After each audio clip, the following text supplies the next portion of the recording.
안녕하세요. 상형의 표음 원리 적용입니다. 일익부수 한자는 6개로 구성이 되어 있습니다. 이 중에서 종성이 니을인 4개의 문자는 기본 문자가 됩니다.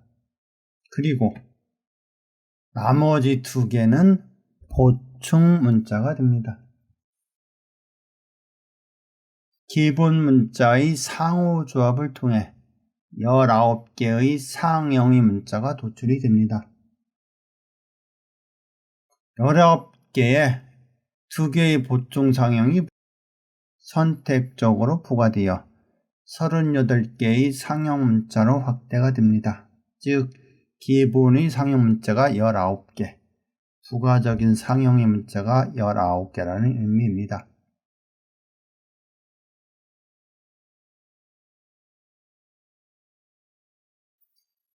여기에 사람인의 상형이 있습니다.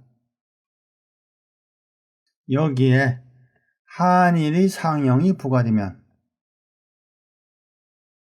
적을 과가 됩니다. 그리고 큰 대가 됩니다. 사람인의 상형에 두의의 상형이 부과되면 제가 좋아하는 하늘천이 있습니다. 표음 원리의 표음 해례에 가장 적합한 한자입니다. 그리고 사내부도 있습니다. 표음 원리를 적용하려면 초성이 탈락된 시작되는 시음이 필요합니다. 즉 시음은 과, 와가 됩니다.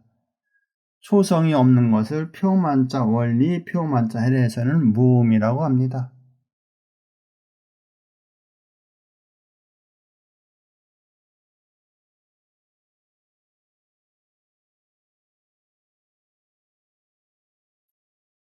표음 원리 적용에는 직접 원리와 간접 원리가 있습니다.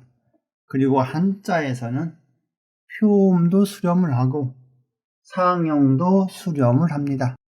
아주 특수한 속성을 지니고 있습니다. 직접 원리는 2개의 조합 문자의 표음 원리가 우선 표현되는 것을 의미합니다. 여기에 적을 과가 있습니다. 여기서 시작되는 표음은 와가 되겠죠. 와. 우선 직선 상형의 중심을 보겠습니다. 직직선, 직직곡, 직곡선, 직곡곡, 지게선이 있습니다. 머릿속에 스캔이 되시는지요? 호선 상형의 형태를 보겠습니다. 호호선, 호호곡, 호각선, 호각곡, 호예선입니다.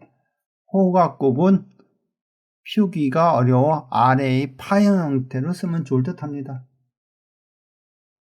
이 2개의 상형을 중심으로 보겠습니다. 우리가 집중적으로 봐야 할 부분은 표음이 와이기 때문에 지게선과 호예선을 봐야 합니다.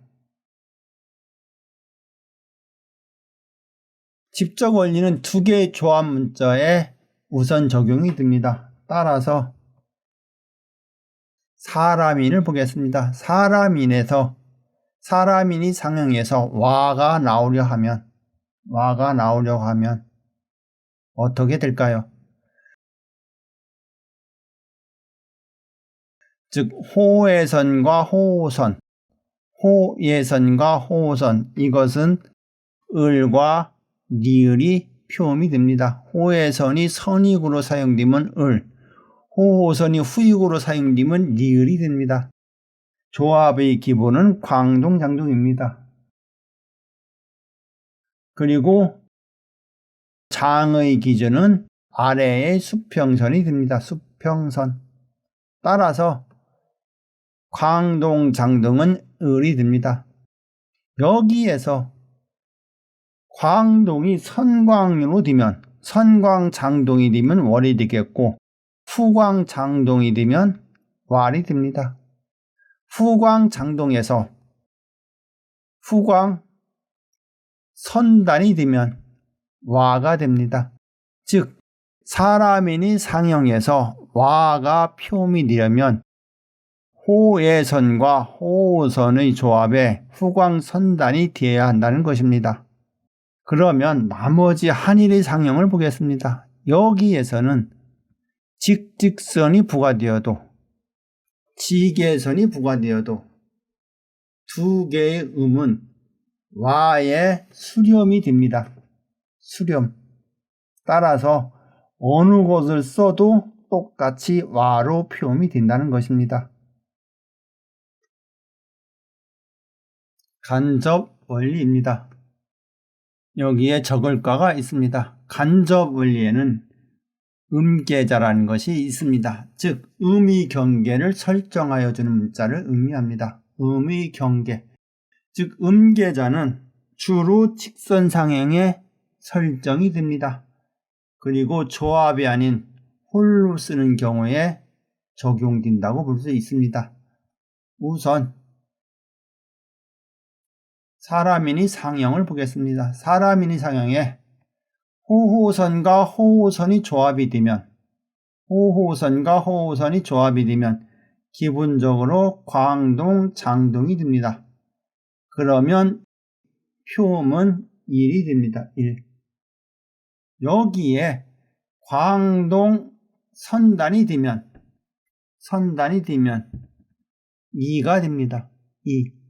광동 후단이 되면 1이 됩니다. 광동이 선광으로 변경되면 선광 장동이 되면 열이 됩니다. 열. 여기에서 선광 선단이 되면 여가 됩니다. 선광 후단이 되면 연이 됩니다. 광동이 후광으로 변경이 되면 그리고 장동이 되면 얄, 선단이 되면 야, 후단이 되면 얀이 됩니다. 얄과 야는 현재 해당되는 한자는 없지만 우리가 얼마든지 만들어 쓸 수 있는 계기가 될 것입니다. 한일이 상형이 남아 있습니다.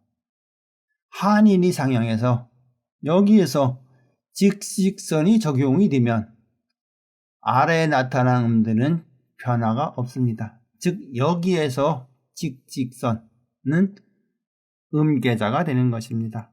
직직선이 음계자가 직직곡으로 변경이 되면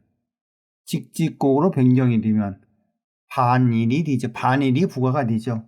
반일은 이렇게 씁니다.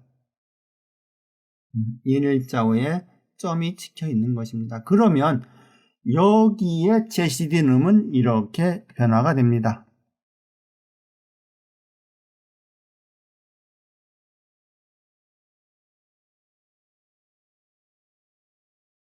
한자에는 아주 특이한 규칙이 있다는 것입니다. 그러면 여기에서 직직선 대신에 직곡선이라는 음계자를 사용하게 되면 여기에서 나타나는 음들은 이렇게 됩니다. 음계자가 직곡선이 되게 되면 의류 영역으로 표음이 옮겨오는 것입니다. 그러면 여기에서 직곡곡으로 되면 반을이 되면 어떻게 될까요? 이것이 반을이죠. 이것도 이렇게 됩니다. 이러한 형태로 변화가 됩니다. 아주 재미있는 내용입니다. 그러면 여기에서 음계자가 직예선으로 변경이 되면 어떻게 될까요? 직예선으로 변경이 되면 여기에서는 이렇게 표음이 변경이 됩니다. 즉 호호선과 호호선의 조합의 상태에서 나타나는 음에 음계자로서 직예선이 부과가 되면 이렇게 변화가 된다는 것이죠. 그러면 호호선과 호호선에 후광장동이 되면, 후광장동에 지게전이 부과되면 왈이 됩니다. 왈. 여기에서 선단이 되면 와가 됩니다. 즉 적을과에서 간접 원리는 이렇게 적용이 되는 것입니다. 이렇게 정리해 보겠습니다. 직접 원리는 직직선이나 지게선이 여기 호해선과 호우선의 조합에 후광선단에 적용이 되었습니다. 즉 호해선과 호우선의 후광선단에 직직선이나 지게선이 적용이 되면 와로 표현이 되었습니다. 와. 간접 원리는 지게선에 호호선과 호우선의 후광선단이 적용이 되면 와로 표현이 되었고, 여기에서 호해선이나 호우선의 선익으로 사용된 호해선이나 호우선의 기울기로 기역의 음이 부과됩니다. 그래서 과가 됩니다. 즉 이렇게 직접 원리와 간접 원리는 달리 적용이 되지만 우리는 이것을 이해를 한다면 어떠한 형태 간에 동이민족, 우리 민족이라면 똑같은 표음을 낼 것입니다. 그렇기 때문에 한자는 우리 동이족이 만든 문자라는 것입니다. 화가 직접 원리에 적용이 되면 좋을 듯 합니다. 그리고 적을과는 여기 간접 원리가 더 나을 듯 합니다. 직접 원리와 간접 원리는 이렇게 간단한 문자에서는 표기가 되지만 획수가 많은 경우는 직접 원리는 복잡하게 되는 경우가 많습니다. 그래서 가능하면 3획 이상에서는 간접 원리가 보기가 더욱 좋습니다. 이해가 되셨는지요? 이 부분은 우리가 어느 누구한테도 이런 내용을 들어본 적이 없을 것입니다. 제가 이력부스 6개에서 표음 원리를 규명하여 이러한 규칙, 이러한 원리, 이러한 원칙들을 생각하고 연구해낸 결과입니다. 여러분이 이런 원칙을 알게 된다면, 즉 우리가 한자에 쓰는 사람인의 형태가 똑같지 않다는 것입니다. 표음이 다르면 상형이 다르고 상형이 다르면 표음도 다르다는 것입니다. 즉 표음에 맞는 상형을 써야 한다는 것입니다. 표음 한자 원리였습니다. 구독과 좋아요 부탁드리며 대단히 감사합니다.